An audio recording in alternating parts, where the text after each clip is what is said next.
안녕하세요. 생물결 오쌤입니다. 안녕하세요. 반갑습니다. 네, 반갑습니다. 쌤, 네, 오늘은 어떤 책 소개하실 건가요? 네, 오늘은 바로 이 책인데요. 부활을 입다라는 책입니다. 그런데 앞에 팀 켈러의 부활을 입다 이렇게 되어 있어요. 저자는 당연히 팀 켈러일 거고요. 네. 두란노에서 2021년 3월에 나온 책입니다.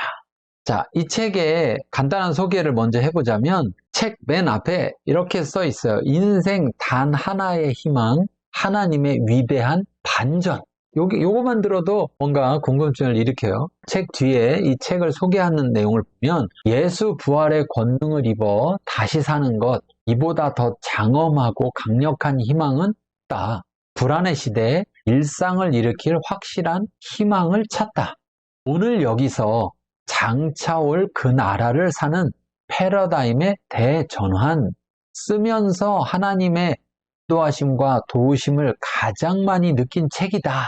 췌장암 투병 중 집필한 팀 켈러의 진솔하고 힘있는 신앙 고백이라고 이 책을 소개하고 있습니다. 예수의 부활은 성경에 나오는 그저 놀라운 초자연적 기적일 뿐인가? 오늘의 내 삶, 이 시대와 별 상관없는 한낱 과거의 사건인가? 팬데믹이 전 세계를 강타한 지금 심하게 양극화된 사회 분열로 혼란한 미국 뉴욕 한복판에서 췌장암 투병 중인 팀 켈러 목사가 예수 부활의 사실성과 참 의미를 고찰한다. 희망이 절실한 세상에 불변의 희망을 건네다. 라고 이렇게 이 책을 소개하고 있습니다. 자, 이 책의 목차를 보면 서문이 있고요. 그리고 프롤로그가 있고요. 그리고 나서 네 파트로 되어 있습니다. 파트 1, 답 없는 세상, 희망을 묻다. 파트 2, 부활복음으로 성경과 인생 새로이 읽기. 파트 3, 예수의 부활이 나의 부활이 되다. 파트 4, 두려운 현실 한복판에서 부활의 권능을 입다. 마지막 에필로그 이렇게 되어 있습니다. 자, 파트 네 파트의 내용을 조금 먼저 소개해 볼게요. 첫 번째, 파트 1에서 희망을 묻다 여기 했는데 확실한 희망 그러면서 1장 인생 단 하나의 희망 다시 사신 예수 이렇게 표현하고 있습니다. 그 다음에 파트 2에서는 장래의 희망 그래서 2장 예수 부활 미래의 창조 세계를 오늘 여기에 들여놓다. 영광스러운 희망 그래서 3장 예수 부활 잃어버린 하나님 인재를 회복하다. 그 다음 이 땅의 가치관을 뒤엎는 희망 복음의 역사 늘 인간의 직관에 반하게 움직였다. 그 다음 궁극의 대반전 그래서 5장 반전의 절정 그분이 우리와 자리를 맞바꾸시다. 이렇게 되어 있습니다. 파트 3에서 인격적인 희망 1, 6장 내 틀과 범주로는 그분을 알아보지 못한다. 인격적인 희망 2, 7장 내 연약함이 곧 하나님과의 연결고리다. 자, 파트 4에서 두려운 현실 한복판에서 부활의 권능을 입다.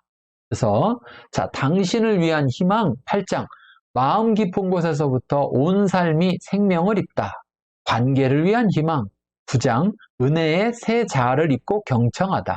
정의를 위한 희망 10장 가난하고 약한 사람을 사랑하는 자리에 능동적으로 서다. 고난 중의 희망 11장 터져나오는 눈물 낭비하지 않고 기쁨의 씨로 뿌리다. 미래에 대한 희망 12장 부활 예수 끝이 아닌 새 시작을 향해 역사를 이끄신다. 이렇게 되어 있습니다. 네. 자, 계속해서 12가지의 희망을 말하고 있는데요. 어떤 희망이 피디님한테는 더 와닿던가요? 이분이 투병 중에 쓰신 네. 책이라고 하셨잖아요. 네네. 근데 여기에서 마지막 미래에 대한 희망이라는 장이 있었어요. 그래서 그런 상황 중에도 미래를 생각하는 게 정말 이분이 느꼈던 그런 마음들을 이 책에 온전히 담아놓은 것 같아서 좀 되게 감명 깊게 봤어요. 네. 그래서 에필로그를 먼저 소개를 해볼게요. 자, 마지막 마무리하면서 쓴 글인데 십자가의 예수 그리스도야말로 말 그대로 친구라고는 흑암뿐이었다. 그렇게 그분은 당신의 죗값을 치르셨다. 그래서 당신은 당신의 흑암 속에 하나님이 여전히 친구로 함께 계심을 확실히 안다. 그분은 당신을 버리지 않으셨다. 그분은 이미 상환된 빚을 또 갚으라고 하실 분이 아니다. 당신의 죗값을 치르신 예수님이 지금도 당신을 사랑하신다. 부활이 다가오고 있음을 알면, 그리고 계속 기억하면 당신은 극도로 흑암에 빠지지 않는다.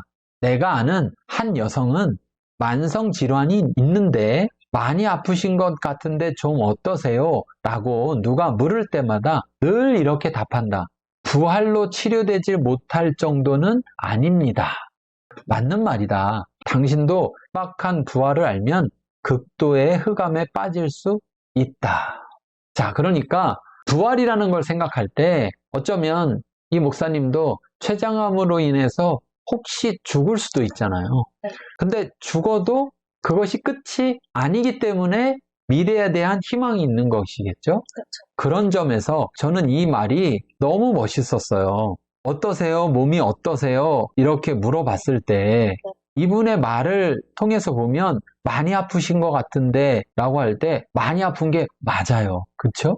아, 좋아졌어요. 이렇게 말할 수 있으면 좋을 텐데 그게 맞아요. 그런데 이분은 지금 현재를 보지 않고 오히려 미래를 보고 있어요. 그러니까 아무리 아프고 또 그것으로 인해서 혹시 죽음에 이르게 된다 할지라도 부활하게 되면 병든 몸으로 부활하는 게 아니라 온전한 몸으로 부활하게 되니까 여기 부활로 치료되지 못할 정도는 아닙니다. 너무 멋있는 표현인 것 같아요. 또 더군다나 만성질환이니까 이분은 오랜 동안 이 병을 앓은 거잖아요. 이렇게 부활을 알고 있는 그리스도인은 희망 가운데 살아가는 것 같아요. 이 책을 읽어보시고 여러분도 지금 이 코로나 팬데믹 상황 속에서 벌써 2년을 지나서 3년째 들어가고 있잖아요. 그런데 이 시간 속에서 희망이 없다. 그렇다면 이 책을 통해서 희망을 찾는 시간이 되실 수 있기를 바랍니다. 자, 이 책 서문에서 모든 두려움을 몰아내는 생명의 빛 이런 제목으로 말했어요. 이것을 다시 한번 소개해 보도록 하겠습니다. 이 책의 주제는 예수님의 부활이다. 톰 라이트는 그분의 부활에 대한 사료와 증거를 매우 광범위하게 고찰했다. 하지만 나는 그러지 않을 것이며 그럴 능력도 없다. 현재로서는 아무도 그의 역작을 능가할 수 없겠기에 이 책 초반부에는 그의 책에서 많은 부분을 요약했다.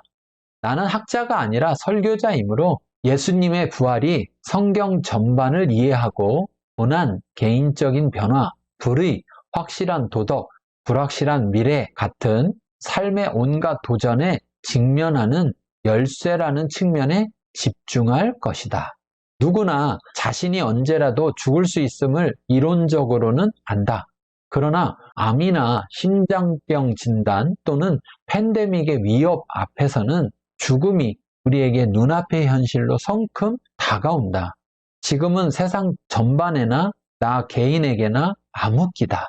그래서 우리는 다 희망을 갈구하고 희망을 붙잡으려 한다. 이럴 때일수록 우리가 바라봐야 할 것은 무엇보다도 예수 그리스도의 부활이다.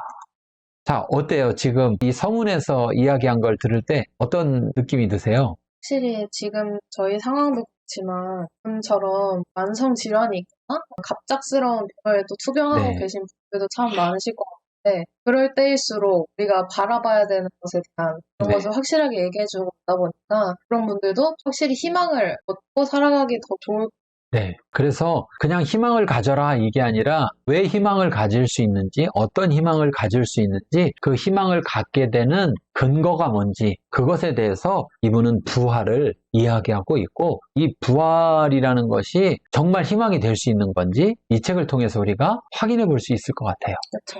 자, 프롤로그에서 보면 거짓 희망과 불안이 뒤엉킨 세상을 표류하다. 맞아요. 세상에는 거짓 희망도 많아요. 그래서 헛된 희망을 또 그나마 희망을 갖고 싶어서 헛된 희망을 붙들었다가 더 큰 실망에 빠지는 경우들도 많이 있어요. 또 불안에 얽매여서 희망을 줘도 소용없어. 다 끝이야. 뭐 이렇게 불안에 사로잡히는 경우도 있어요. 그래서 이 부분은 참 중요할 것 같아요. 첫 몇 세기에 기독교가 놀랍도록 부상한 이유 가운데 하나는 수많은 전염병이 로마 세계의 도시를 초토화하던 암흑 속에서도 희망의 원천을 제공했기 때문이다. 고대 전염병을 연구한 역사가 카일 하퍼는 인터뷰 중에 어떻게 기독교가 그런 암담한 시기에 계속 성장하고 번성했는지 묻자 이렇게 답했다. 그리스도인들은 이것까지도 긍정적 과정으로 보았다. 현세는 본래 덧없는 것이며 더 큰 이야기의 이름에 불과했다. 그리스도인에게 중요한 것은 삶의 방향을 더 큰 이야기, 우주적 이야기, 영원한 이야기 쪽으로 맞추는 것이었다. 그들도 이 세상에 살며 고통을 경험하고 남을 사랑했다. 그러나 그 시대의 그리스도인들은 부름받은 대로 현세의 이야기를 그저 자신들이 살고 있는 이야기들 중에 하나로 보았다. 이면의 지도는 앞서 말한 더 큰 그림이었다. 자, 그러니까 현세만을 세상으로 본 게 아니라 나중 미래, 내세에 대한 것을 바라보기 때문에 더 큰 그림 속에서 지금 현생에 있는 이런 이야기들은 더 큰 그림의 아주 일부분, 더 큰 그림을 이루어가는 것에 하나에 불과했다. 우리가 코로나로 인해서 교회들이 어렵고 전도하기도 어렵고 기독교가 이러다가 망하는 거 아닌가 이런 불안감 가운데 빠질 수도 있는데 과거의 역사 속에 이러한 일이 똑같이 일어났었을 때 오히려 기독교가 성장했다는 거예요. 왜냐? 희망을 주었기 때문에. 자, 우리 기독교인들이 먼저 희망을 갖고 희망을 분명하게 알고 그 희망을 전할 수 있으면 이것이 기회가 되겠다. 이 땅이 영원한 것처럼 또는 이 땅에 모든 것이 희망적인 것처럼 그렇게 살아가는 사람들이 느꼈을 절망, 그 절망한 사람들에게 다가가서 새로운 희망을 줄 수 있었으면 합니다. 이 모든 희망의 구심점이 되는 중대한 사건이 하나 있으니 바로 예수 그리스도의 죽음과 부활이다. 희망을 잃은 세상에 기독교가 주는 것이 바로 그것이다. 그렇다면 예수님의 부활을 믿는다는 것은 무엇인가? 그것이 무엇이기에 산 소망이 되어 우리 안에 따뜻한 불처럼 타오르며 기운을 돋울 수 있단 말인가? 그리고 이 믿음을 어떻게 얻는가? 첫걸음은 예수 그리스도의 부활이 실제로 있었던 이름을 믿는 것이다. 한낱 상징으로서의 부활은 거의 무익하다. 그러나 부활을 액면 그대로 받아들인다 해서 저절로 그것이 우리의 산소망이 되지는 않는다. 부활이 실제 사건임을 아는 데서 그치지 말고 부활이 무엇을 의미하는지도 알아야 하는 것이다. 예수는 또한 우리의 의롭다 하시기 위하여 살아나셨느니라 같은 구절들에서 보듯이 예수님의 죽음만이 아니라 그분의 부활도 우리를 구원한다.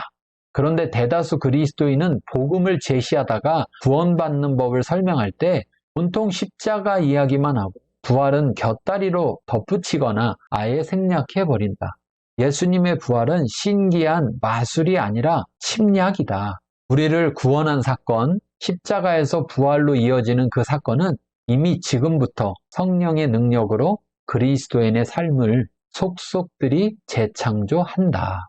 이 책의 부활은 대반전으로 현재의 삶을 미래에 완성될 하나님의 새로운 창조 세계와 연결지어 살아가도록 우리에게 그만한 능력과 틀을 가져다 준다. 이것이 이 책의 기본 주제다. 이렇게 말하고 있습니다. 자, 그러니까 예수님이 십자가 달려 죽으신 것만이 우리를 구원하는 것이 아니라 그렇게 죽으시고 부활하신 것 또한 우리를 구원하시는 것이다. 또 그렇다면 예수님만 부활하는 것이 아니라 죽음을 통해서 죗값을 지불하게 된 우리들도 예수님이 부활하신 것 같이 부활한다라는 희망을 갖게 되는 것이죠. 자, 그래서 이 책을 통해 부활의 의미를 다시 한번 분명히 알 수 있었으면 합니다. 자, 오늘 이 책 소개했는데 어땠나요? 계속 얘기한 것처럼 흑암 속에서도 가장 희망이 있는 그런 기독교를 믿는 그리스도인으로서 희망이 없는 것이 아니라 부활이라는 희망을 가지고 앞으로의 세상을 살아갈 때도 계속 나아갈 수 있도록 이 책을 꼭 읽고 느꼈으면 좋겠습니다. 네, 그래서 여러분들도 이 책을 통해서 부활에 대해서 다시 한번 분명하게 깨달을 수 있는, 그래서 부활을 삶 가운데 사용하는 그러한 도움이 되는 책이 됐으면 합니다. 오늘은 여기까지 하고 다음에 뵙겠습니다. 감사합니다. 감사합니다.